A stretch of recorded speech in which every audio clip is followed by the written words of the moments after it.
Les damos la bienvenida a su tiempo devocional Palabra y Café, el aroma de la palabra del Señor en nuestros corazones, fortaleciendo nuestra fe.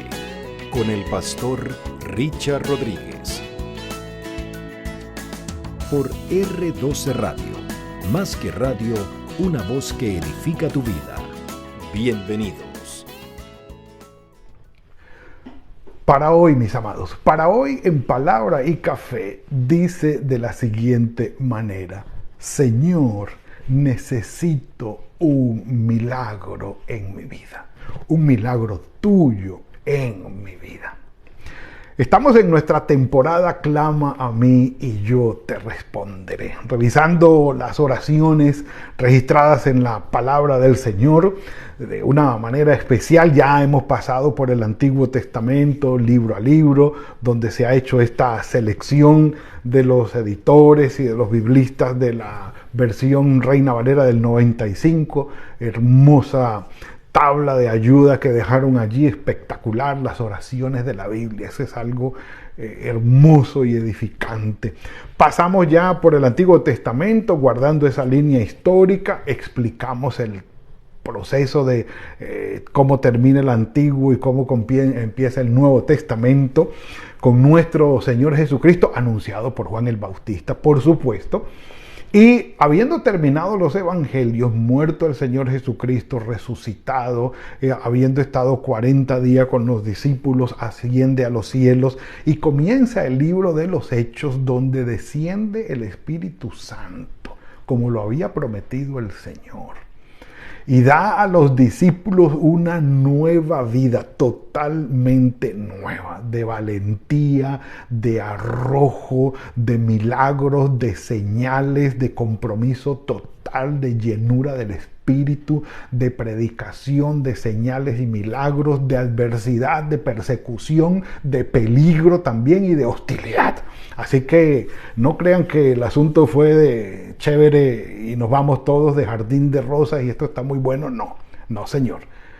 En las aflicciones, en los momentos de prueba, en los momentos de necesidad, de hostilidad, de persecución, en los momentos difíciles es cuando nuestra vida de oración emerge, surge, se fortalece y empezamos a beber de las fuentes divinas espirituales de nuestro Padre Celestial y a tener esa fortaleza y esa ayuda, esa sabiduría y esa guía que solamente Él puede dar.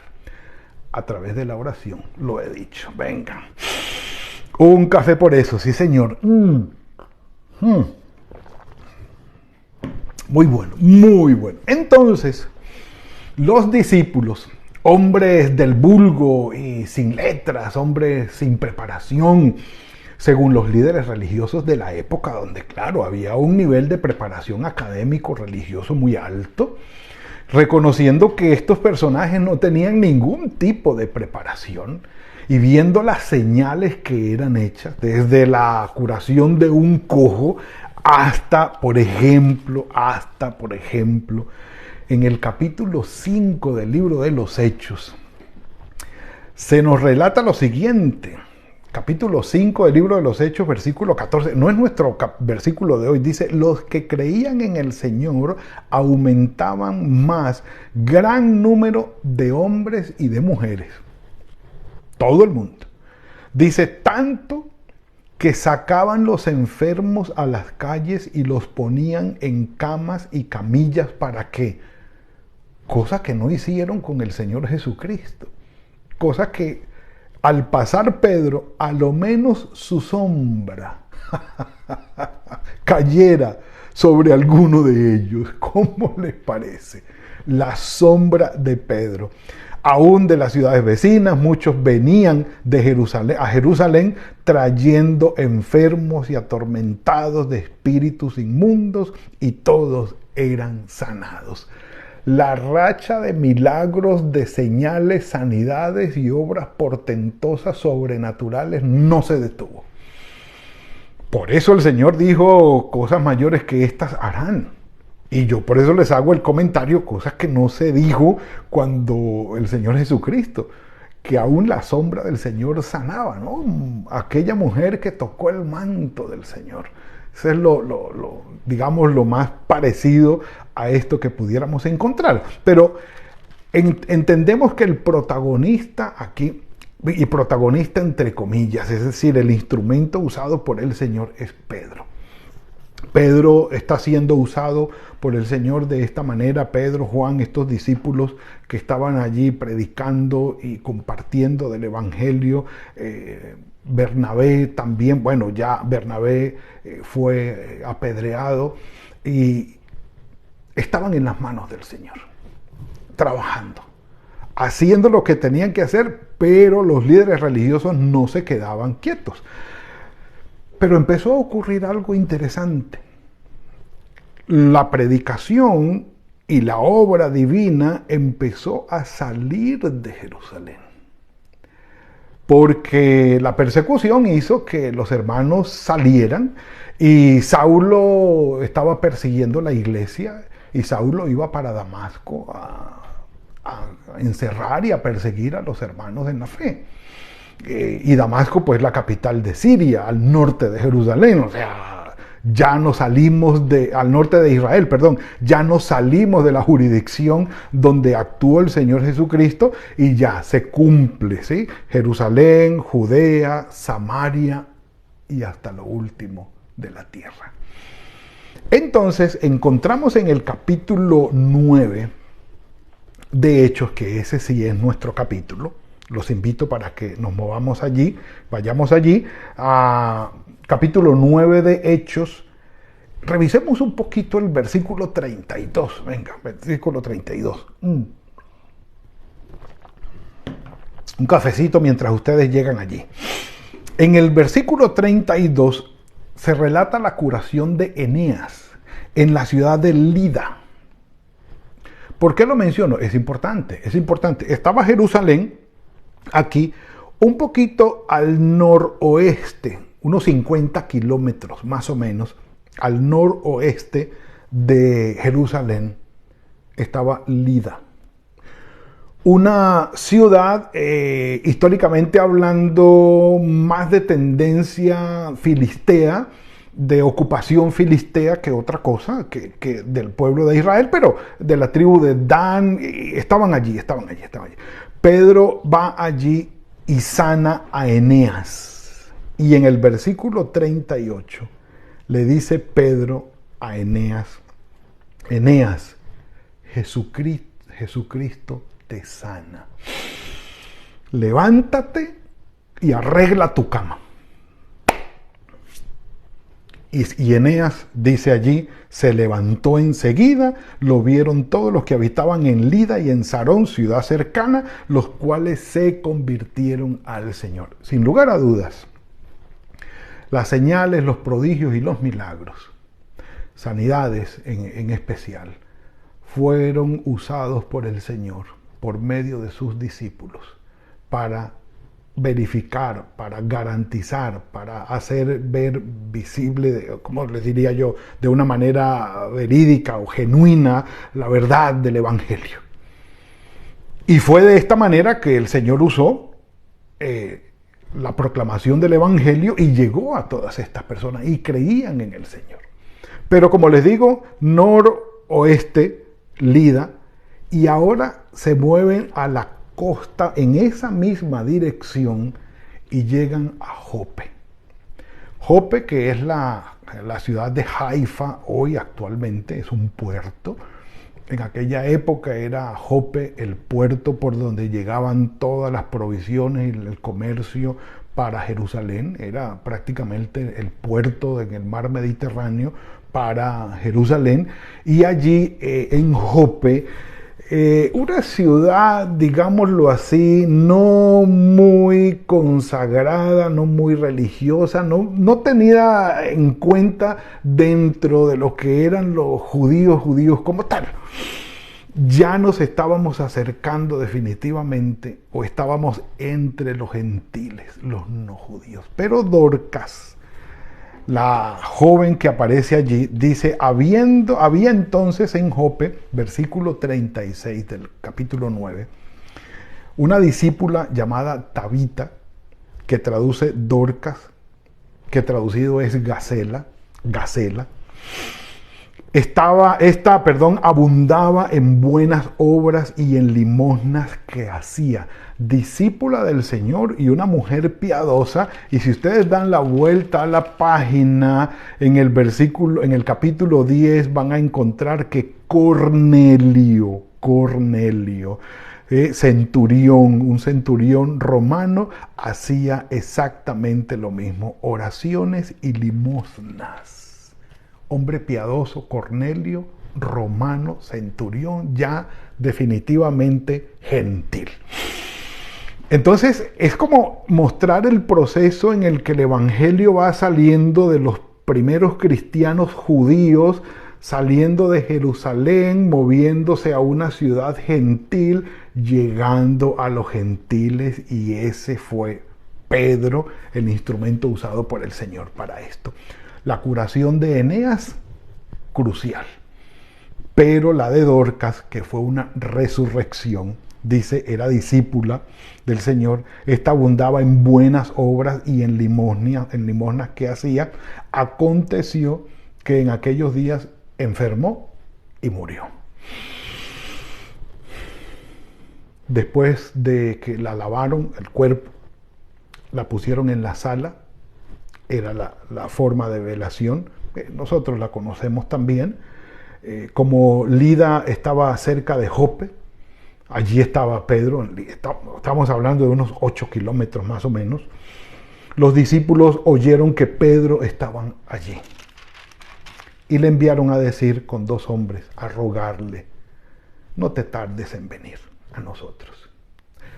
Está claro que la esperanza de estos personajes al rogarle a Pedro que venga no era que resucitara a Dorcas o a Tabita, a la joven, dicen, pero que viniera, tal vez para traer aliento, fortaleza, consuelo a la familia que estaba adolorida por esto. Era una discípula del Señor, era una mujer que seguía al Señor, era una mujer que buenas obras, limosnas, buen testimonio había dado. Ven, porque necesitamos consuelo y fortaleza aquí. Mis amados, cuando uno le pide algo al Señor y uno no sabe la bendición que le viene. Ay, Señor, un café por eso. El Señor siempre sabe responder mucho más allá de lo que pedimos. Pedro se levantó y se fue con ellos, y cuando llegó, claro, todo el escenario de una, ¿cómo se llama? De un entierro, de un funeral, estaban dadas. Llegaron a la sala, lo rodearon las viudas llorando, las plañideras, y mostrando las túnicas, los vestidos que Dorcas hacía cuando estaba con ellas. Bueno, entonces, sacando a todos, Pedro se puso de rodillas. Se salen todos. ¿Quiénes se quedaron? No sabemos, si 2 o 3 discípulos con él, pero no lo dice el texto aquí, pero lo sacó a todos, se puso de rodillas y oró. Y volviéndose o mirando hacia el cuerpo, le dijo: Tabita, cuma, o cumi, ¿sí? Que es Tabita, levántate. ¿Por qué menciono ese término? Porque ese término es usado en el Antiguo Testamento también. Pero ya vamos a ver por qué esa es la aplicación. Ella abrió los ojos al ver a Pedro, se incorporó, él le dio la mano y la levantó. Entonces llamó a todos los santos y a las viudas y se las presentó viva. Esto fue notorio en toda Jope, en toda Haifa, y muchos creyeron en el Señor. Pedro se quedó muchos días en Jope, en casa de un cierto Simón Curtidor, donde tuvo la visión del lienzo y todo lo demás. Maravilloso. Tabita cumi. Cuma Adonai. Hay un texto en Isaías capítulo 60, donde dice: levántate y resplandece porque ha venido tu luz. Es un término usado, cuma, es un término usado en el Antiguo Testamento para decirle a Jerusalén, sobre todo en palabras del profeta Isaías: mira, tú estás dormida en medio de distracciones, de pecaminosidad, en medio de tus propios planes y propósitos. Tú estás caminando en medio de la idolatría.